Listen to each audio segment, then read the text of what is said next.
Hello, everyone. My name is Crystal Oram, and I am the founder of Diabetes Strong. And today we're going to talk about diabetes and exercise. If you live with insulin-dependent diabetes or non-insulin dependent diabetes, you'll probably notice that when you do exercise, your blood sugars tend to react, sometimes a little erratic. So let's talk about that today. There's going to be a lot of focus on not only why does your blood sugar react as it does, but also what can you do about it.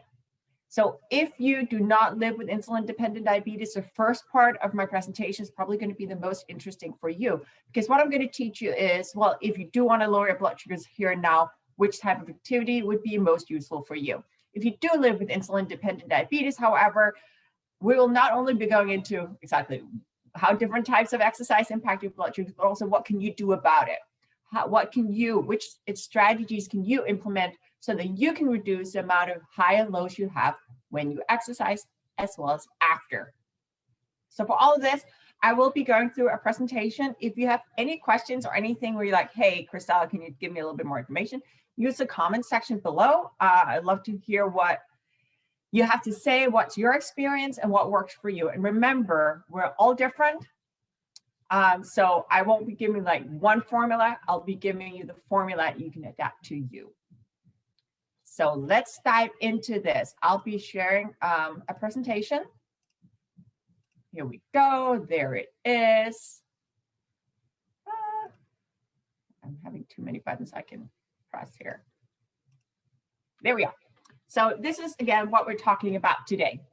We're talking about finding your formula for diabetes and exercise. It's presented by me, and this is my brand. So let's walk into it. I do like agendas because I like to know what we're talking about. I'm going to give you a brief introduction to me, just so you know why am I sitting here talking to you about exercise and diabetes. Then we're going to go into the physiology of diabetes and exercise. That sounds very technical. It's not really. This is more just like what happens when we do certain things. So next thing we're going to talk about, well, what are the strategies that you can implement in your life here and now, so that you can limit the blood sugar variabilities during and after exercise, because exercise doesn't just impact our blood sugars here and now, it also impacts your blood sugars after you're done exercising. So those are the three components. Let's dive right in. So that is me. That is a big photo of me. I've been living with type 1 diabetes since 1997. I am the founder of diabetesstrong.com, which is my main platform. You can also find me on Instagram and Facebook, but all my content is published there. I am the creator of the Fit with Diabetes Challenge. It's a 3-week program that we run every January. And like everything on Diabetes Strong, it's free. I'm also the author of the Fit with Diabetes ebook. If you do want a lot of the information that I'm talking about today in an ebook format, you can find that in the Fit with Diabetes ebook. I will leave a link to that down in the comments. I am a diabetes coach, meaning that I do work with people one-on-one on finding their formula for diabetes and exercise, specifically because that is my favorite topic, but also on general diabetes management and, you know, generally living a healthy life with diabetes. I have also worked as a personal trainer for quite a few years. I don't do that right now, but that is part of my background. So that means I have a lot of experience hands-on. I'm also a level 3 diabetes. I have a level 3 diabetes certification from Diabetes Motion Academy. And then the last one I want to note here is I am really a firm believer in there's nothing we can't do with diabetes, but there's always a but. But it does require 3 things, in my opinion. It requires that we have access to the right tools. So that's our insulin and devices, obviously. It also requires that we have the right knowledge. That's kind of what we're working on today. And it requires that you have the right mindset. I know you have the right mindset. That's why you're here. So with those 3 things, I really think there's nothing we can't do with diabetes. I am not a medical professional. You guys know I have to do this. I'm not a medical professional. So everything you see or the information I give you is footnoted. I'm not just making things up. It's actually based in science, but you should consult with your medical team before making adjustments to your care, especially if you're not self-managed. Okay, now that we have that out of the way, let's talk about physiology of exercise and diabetes. And I do love this slide because I love that fitness chick down in the right-hand corner. I think she's fun. But I also want to say that it's not just about hardcore physical activity. It's also about, so we have the yoga chick here. It's about general movement, okay? It's when you go for a walk, you shouldn't have to drink Gatorade to just go for a walk. Okay, so I'm going to teach you how it generally impacts your blood sugars, what we can do about it. So how to successfully exercise with diabetes. Okay, how to successfully do that? You need to do 4 things. You need to understand different types of exercise or just movement. You need to understand how these different types typically impacts blood sugars. And I said typically because sometimes there's other things going on and we don't necessarily see the reaction that we expect. Then we need to talk about strategies for blood sugar control. So we understand the basics, we understand how blood sugars react, and then we understand what can we do about it. And then you need to understand yourself. And that's back to what I start out by saying, that we're all different. So we all humans. I usually use this analogy saying our blood sugars react to different kind of stimuli. So for example, exercise or stress or hormone fluctuations, we generally react the same way, but how much? So how wildly we fluctuate will be very, very dependent on the person. Dependent on our age, is dependent on how insulin sensitive we are, what are we doing, how fit are we, all these different things. So that's why it's very important to also understand yourself. So those are the 4 pillars, and those I am going to talk about 3 first today, and then I'm going to talk about how you figure out the 4th pillar yourself. Okay, so what is exercise? In its clear form, there are 2 types of exercise. Clear form, there's also hybrids, but in the clear form, there's 2 types of exercise. There's aerobic exercise that you see on the left-hand side, and there's anaerobic exercise you see on the right-hand side. The heart rate profiles are generally a little different. Okay, so aerobic exercise is generally, it's your jogging, it's your walking, it's your little dancing girl that we have down here in the corner, it's your bicycling. It's a type of exercise where when you start, your heart rate comes up and it sort of stays up. It might be like bobbing along, but it kind of stays up while you're active. And then once you're done, your heart rate comes down to a resting level. So that's kind of like that aerobic. You see that up the hill, then we come down. So that's the left-hand side of your screen. That's an aerobic type of exercise. And then there's the anaerobic type of exercise. That has a completely different heart rate profile. So you can see we have these sharp spikes and then your heart rate comes down. So it's, for example, your resistance training. You see me working out down here in the right-hand corner. It's your sprints. It's your, your boot camps, your CrossFit, stuff like that, where you push yourself really, really hard. Your heart rate comes all the way up, but you can't sustain that very long because you're pushing yourself to the max. So your heart rate has to come down while you rest, take a breather, and then you do it again. So that's why we have those like sharp teeth rather than that hill that we had with aerobic exercise. So those are 2 very different types of exercise. I'm not saying one is better than the other. I'm just saying it's 2 very different types of exercise. And what's relevant for us is, next slide, is that, well, they'll have different blood sugar impacts. But let me just show you. So this is a real life example. These are my heart rate profiles. Okay, these are my heart rate profiles. These are using a fitness tracker that I wear. And the first one all the way here to your left is steady state cardio. So that's aerobic exercise. Don't mind that sharp drop in the middle. That was kind of like my heart rate monitor didn't catch my heart rate. But anyway, you can see that this is like 45 minutes where I'm bobbing along with an average of like 134 beats per minute. The next one, the one in the middle, you see that's more of a high intensity training, HIT. High intensity training where my heart rate comes up, it's very elevated for a longer time. However, it's kind of like it's still in the aerobic capacity. Although when we move all the way to the right-hand side, you see this is where I push my heart rate up. It comes down and up and down and up. That's HIIT, high intensity interval training, and that falls more the anaerobic bucket. So it's kind of like a progression here. You see from the aerobic all the way up to the anaerobic. So let's talk about how blood sugars generally react to these different things. And again, it's a spectrum. So we have the clean form, which is the aerobic and the anaerobic, but generally this is the kind of blood sugar response that you would get to these type of exercise. So on our left-hand side, we have the aerobic. Again, heart rate comes up, stays up, it's your walking, it's your jogging, it's your vacuuming. So everyday activity that also counts as impacting your blood sugars. So if you look at it down below, so below the heart rate profile, I kind of put in the blood sugar trends. Generally with anaerobic exercise, your blood sugars will drop.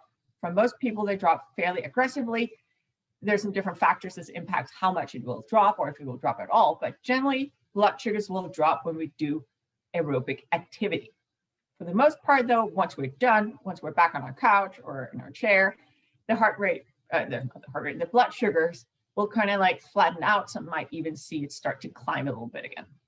Okay, so we start out by having a drop. Most people will see a drop depending on how much insulin they have at board, like maybe 10 minutes in. But that also means that this type of activity, aerobic activity, if you want to lower your blood sugars here and now, should probably be your go-to. Okay, and this is regardless of how you manage your diabetes. Aerobic exercise will, for the most part, lower your blood sugars here and now. So that's a very effective tool. The other type of activity we talked about, anaerobic activity, again, heart rate comes really high up, comes down really high up, and our sprints, our resistance training. Some people will see their blood sugars climb, so go up, maybe even a lot during this type of activity. This is not weird or anything like that. It is our body's response to this type of exercise because the liver will be releasing glucose to help you sustain this type of activity. Okay, so some people will see a flat blood sugar. Some people might even see a bit of an increase. Rarely will people see a drop in blood sugars during anaerobic exercise. However, after the activity is done, some people will see a drop in blood sugar. That's why I have a little red arrow pointing downwards after. Okay, so that means for some people, it might see an increase, but then a decrease later on. That means that if your goal is to lower your blood sugar here and now, anaerobic training might not be the best type of exercise for that. However, it can help you lower your blood sugars over a longer period of time. For some people, all the way up to 48 hours. So that means that if you are doing anaerobic training, you can improve your blood sugars, not just here and now, but in the long run. So you might hear here that I'm a fan of anaerobic exercise as well, because it does have those abilities to help us. So basically what's going on is that when we exercise, we use our big muscles. So think about your big leg muscles, for example, working. When we do that, glucose is pulled from the bloodstream and into our cells without any additional insulin. The reason why our blood sugars are improved in the long run is that we have improved insulin sensitivity when we exercise. Improved insulin sensitivity means our body becomes more efficient at utilizing the insulin that either our bodies produce or we inject. So all exercise is good, but what you do, which type of exercise you choose, will just have a different impact on your blood sugars here and now. So that's important to know, because this means that you can choose the exercise that is right for whatever you're trying to do. Ultimately, you should do a combination of both, but it's just short term, right? If you want to lower your blood sugar here and now, probably choose the aerobic. Okay, so that's exercise. That's how exercise generally impact our blood sugar. So what can we do about it? Think about this. If you are going to go and do an activity and you have a good feel that this type of activity will generally lower your blood sugars. If your blood sugar is a little bit high, maybe that's good. But if it's like in range, let's say it's at 100 milligram per deciliter, is like 5.5 millimole per liter, you probably don't want your blood sugars to drop a whole lot more. So what can you do? There are two things you can do. There's two levers we can pull. We can manipulate our carbohydrates, or we can manipulate our medication. So this is an insulin pen, right?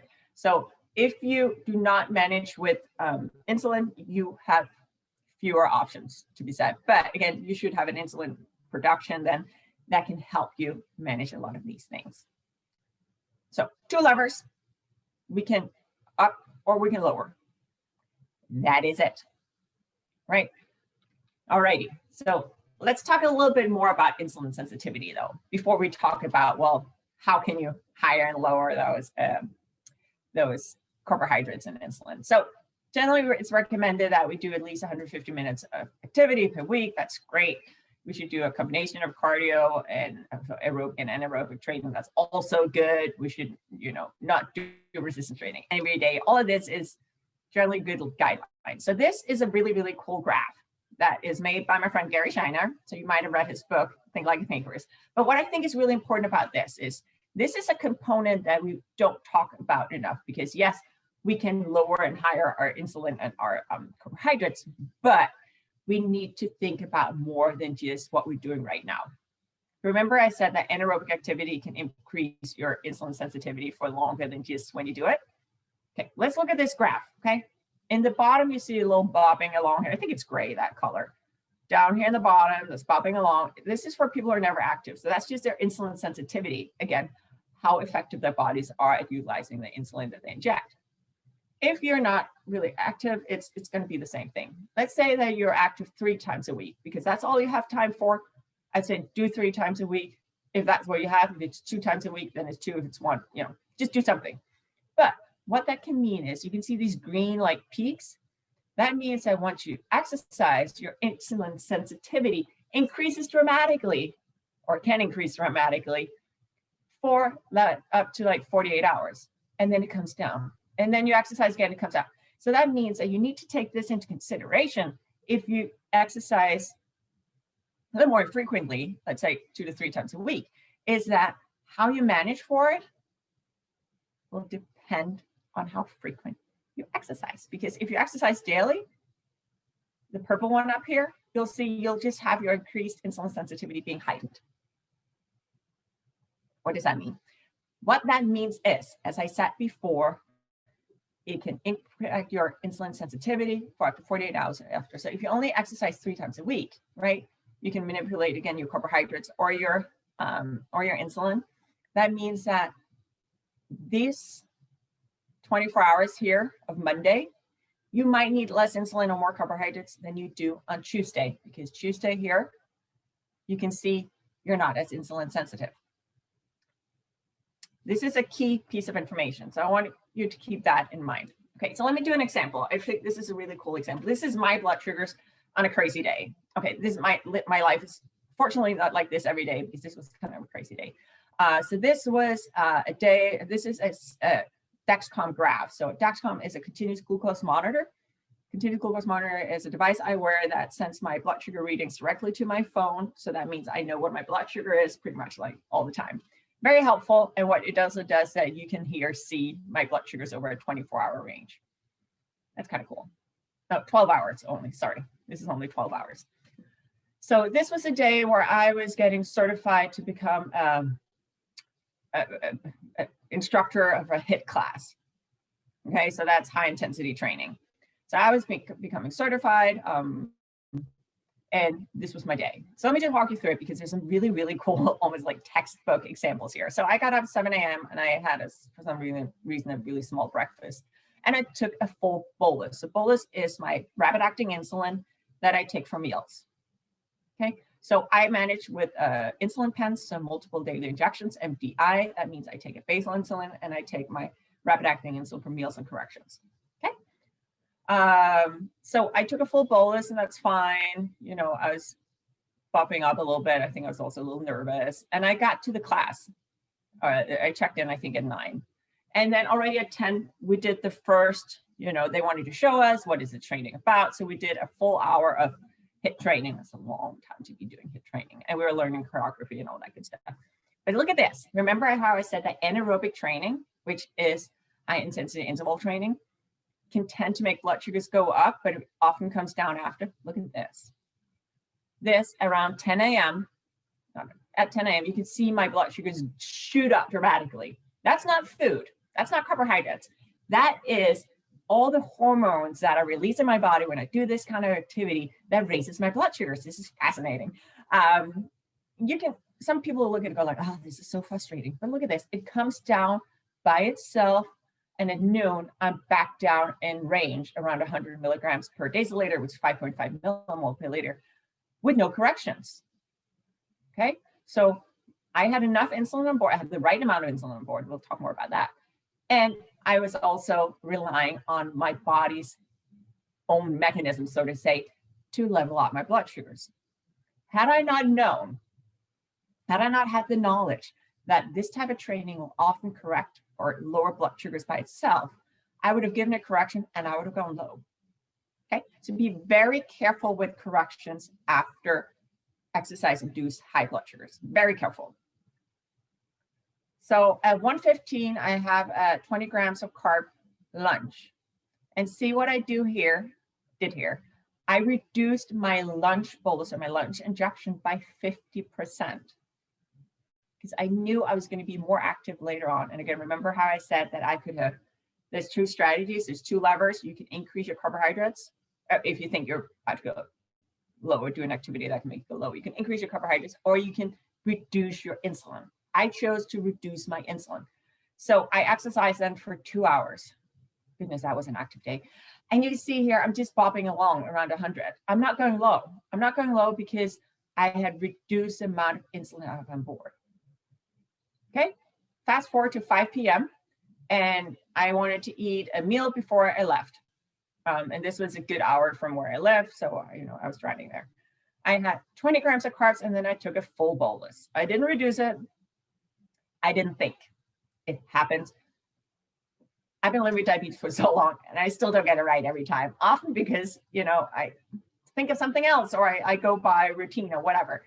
I told you already, all this activity or being active can make you more insulin sensitive. Even me who are very active, I live a very active life, a day like this will make me more insulin sensitive. So that means a full bolus is going to be too much.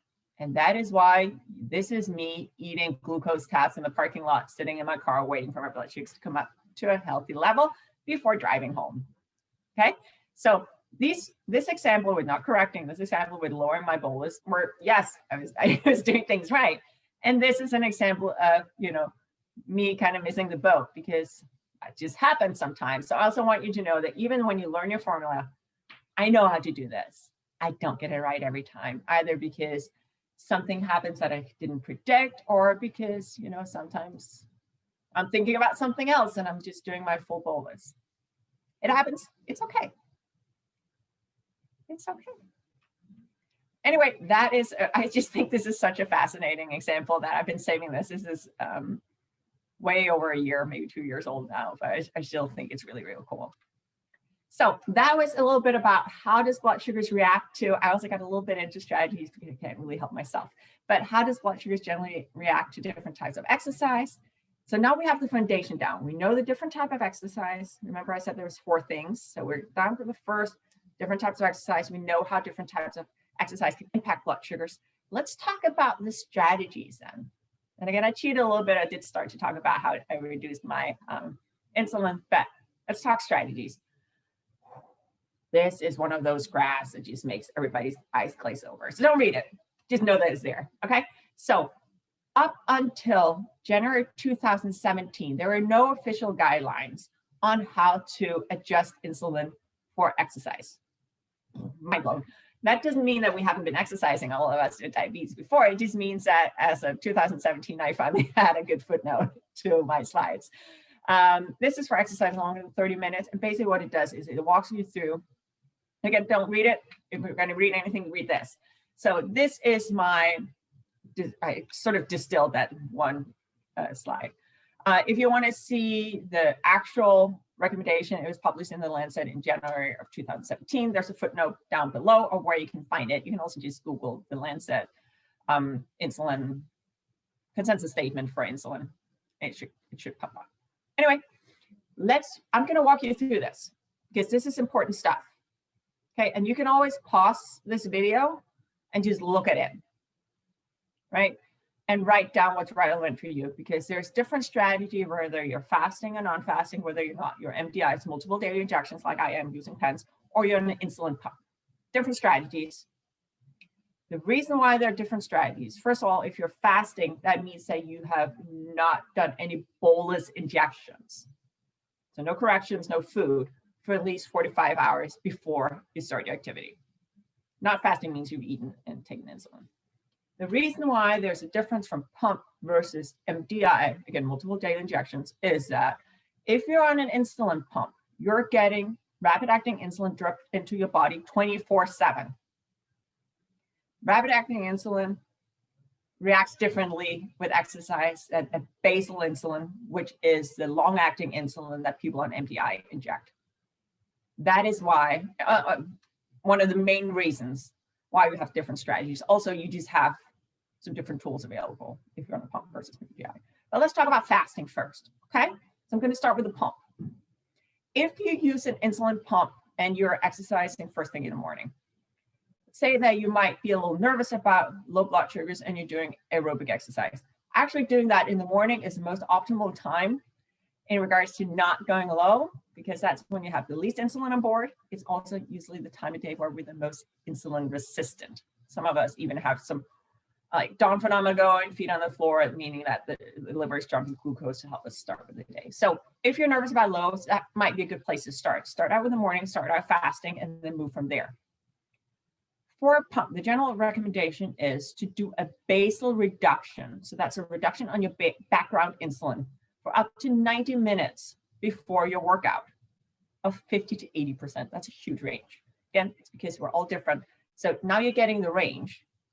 I would start with the 80% and then slowly like dial it in to figure out what's right for you. But we'll talk a bit more about how you find what's right for you.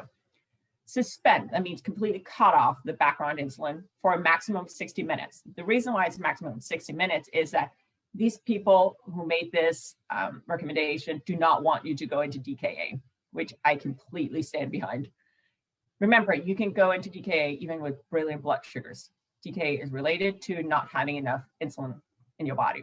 So that's why it says don't do more than 60 minutes. If you do not want to reduce your insulin or you forgot and you're just ready to go now, you can also eat carbohydrates. Remember, there is that option. There's nothing wrong with carbohydrates. That's just another lever.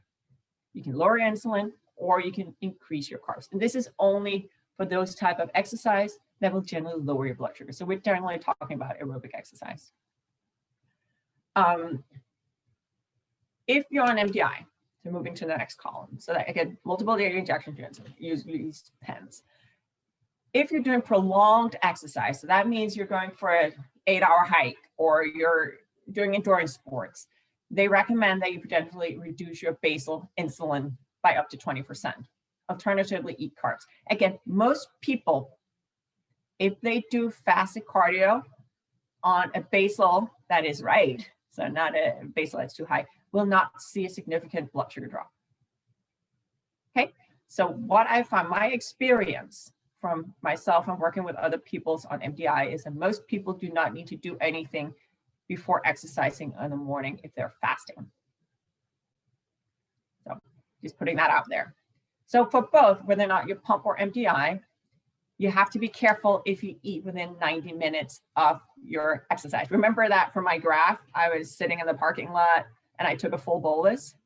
That's not recommended because most people would go low. That's why they recommend that you reduce your bolus per up to like average of 50%.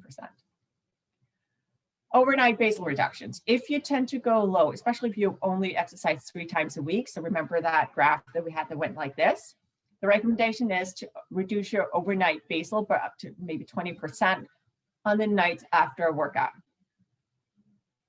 So that's fasting.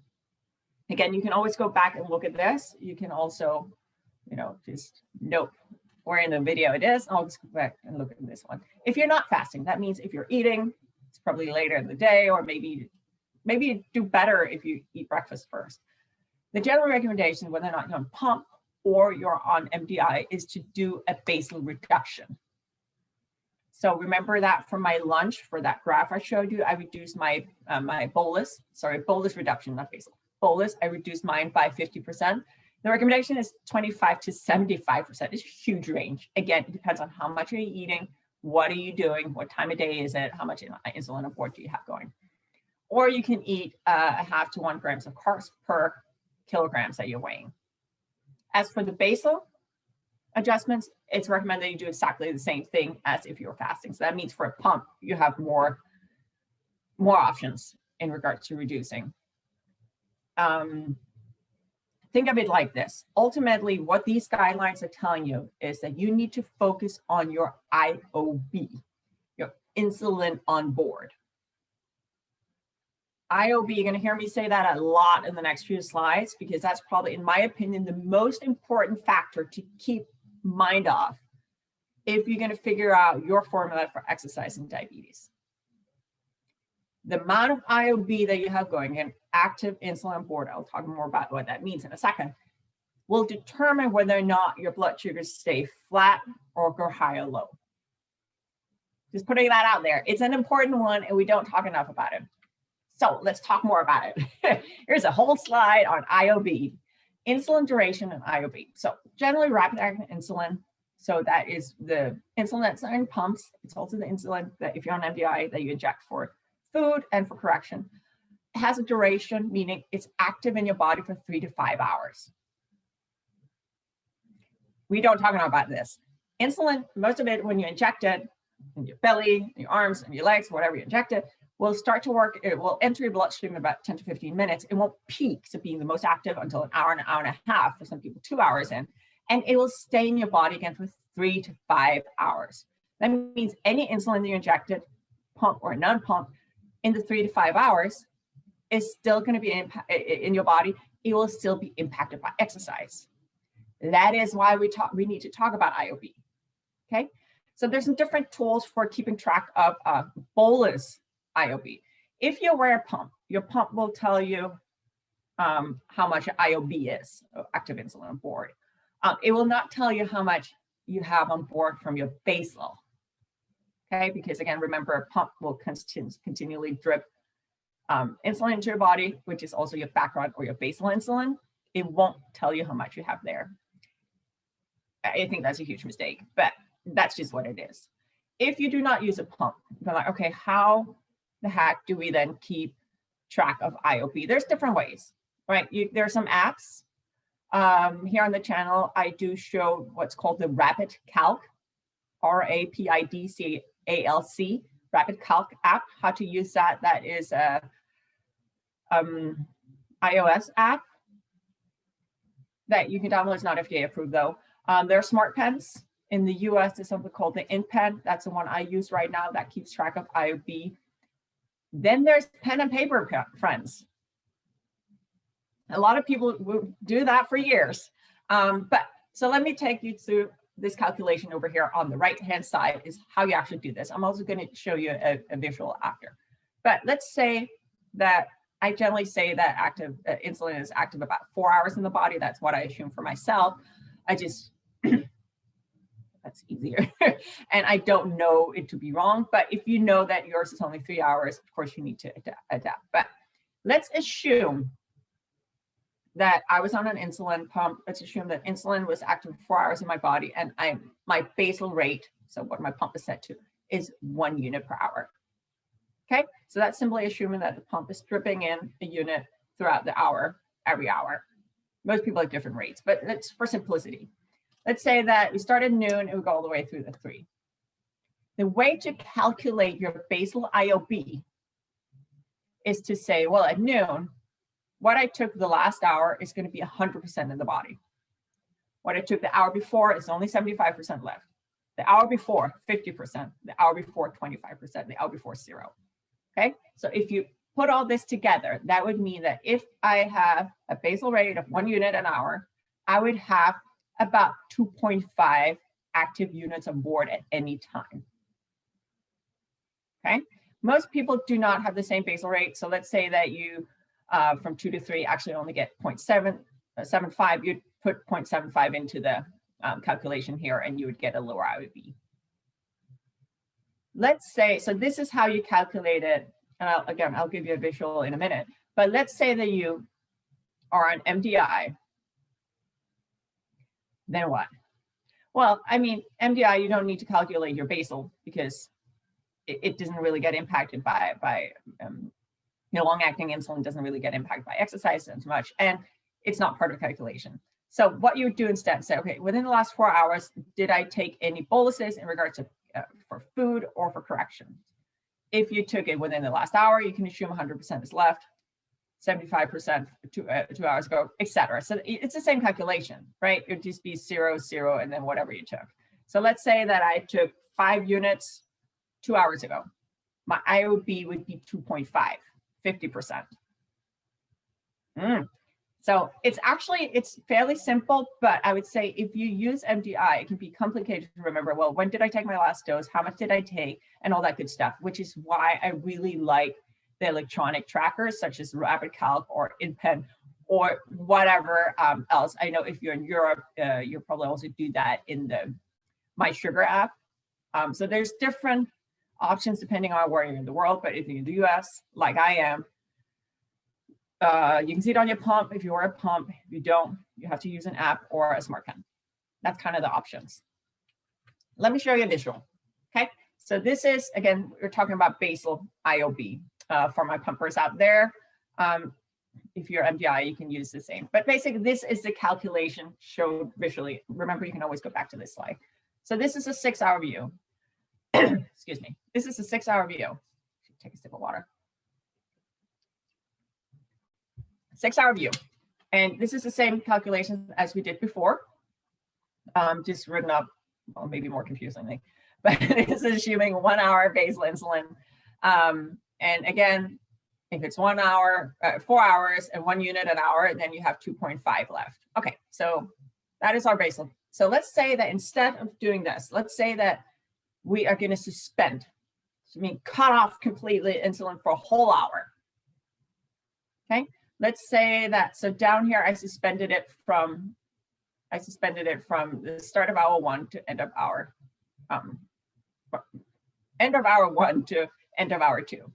Okay, so that's what, so see here, the way I then calculated is I simply, you see I highlighted in yellow here. So instead of 1 unit here, I've taken that unit out, so there's none. That means that at the end of hour 2, my IOB is 1.5 unit instead of 2.5. So that might be enough that I don't go low. However, what I want you to think about is I want you to think about the timing. So let's say that I want to exercise here at end of hour 1. So I'm done with whatever I've been doing and now I want to go exercise. Reducing my insulin right before I go exercise is probably not going to do a whole lot. Again, remember what I said, it doesn't enter the bloodstream until 10 minutes after. It doesn't peak until an hour and a half, 2 hours in. So if I'm going to go for a half an hour jog, I'll be here like halfway through hour 2. So what would make sense? Well, maybe it would make sense to then, if I'm going to do a suspension, do that at beginning hour 1 instead. So that when I actually go out for my half-hour run or jog, that's actually when I'd have the 1.5 unit on board. So things to think about. Insulin timing and also how much IOB I have on. Another example. Let's go to the third example. And these, again, are illustrations only.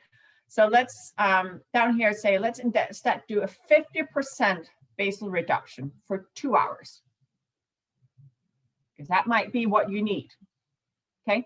So again, I am going to do a basal reduction for the hour 2 and the hour 3. So you can see the calculations down here. Okay. So I simply go in and then I still have my full unit and I just reduce it by 50%. Same thing here. That will significantly reduce my IOB. Okay, it means that after hour 2, I'll only have 2 units on board. After hour 3, I'll only have 1.625 units on board. Maybe if I'm going for a longer hike, for example, and I want to reduce the amount of insulin I have for a longer time, maybe this is the right formula for me. These are just to illustrate. I want to illustrate the basal, what happens when you do a reduction on your basal insulin. Okay? And you can always go back to this. I know it's kind of odd. So let's just do some few case examples. I like case examples because it kind of takes all the theory and puts it into something a little bit more tangible. So this is me. Let's talk about me. Let's say that I am going for a 30-minute jog which is not something I do a whole lot, but let's say I do that. Let's say I actually do that a lot. I am MDI, as we talked about, it's multiple daily injections. I do wear a CGM, meaning I get all my readings on my phone. It also alerts me if I'm about to go high or low. Let's say the situation is it's 7 a.m. in the morning. I'm fasting and I want to go for this jog. My blood sugar is 107 milligrams per deciliter. Don't know why I chose that. That's a funny number. 5.9 millimolper liter. I have 0 insulin on board. Because remember, I'm MDI. And in this case, I had not taken any injections, any rapid acting injections within the last 4 hours. What are the things that you should consider? What would you recommend? So obviously I can't hear you, but the way I would go about this is, first of all, I would consider going like, okay, it's 7 a.m. in the morning. Are you, Christelle, are you fairly insulin resistant in the morning? Yes, I am. Do you tend to have a blood sugar surge in the morning? Yes, I do. Okay, you're fasting. Okay, so you don't have any insulin on board. Do you usually have insulin on board if you go for a jog in the morning? Do you need it? So now we start to get into my formula, right? What does my experience tell me? What does usually happen when you go for a morning jog?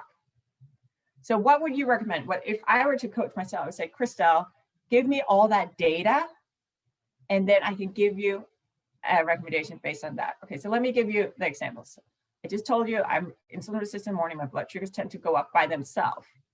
I didn't tell you what usually happens when I go for a jog. When I usually go for a jog in the morning, if I do not have any insulin on board, my blood sugars will skyrocket, even though this is aerobic training. Reason for that is if I don't have any active insulin on board, any IOB, I will see a hormone surge, which will lead to my raised blood sugars. That is, first of all, really annoying, and it's a really sticky high. So what would my recommendation be to myself?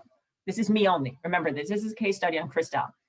My recommendation would be take at least half to a whole unit. I can take half units with my pens. At least half an hour, potentially an hour before you jog, and you will be fine. Based on experience, I know that works for me. But these are some of the considerations. So let's change this scenario a little bit. Still me, I'm still exercising regularly. Still wearing an MDI, a CGM and MDI, but now it's 7 p.m. and I want to go for that jog. My blood sugars is the same, but now I have 1 unit IOB.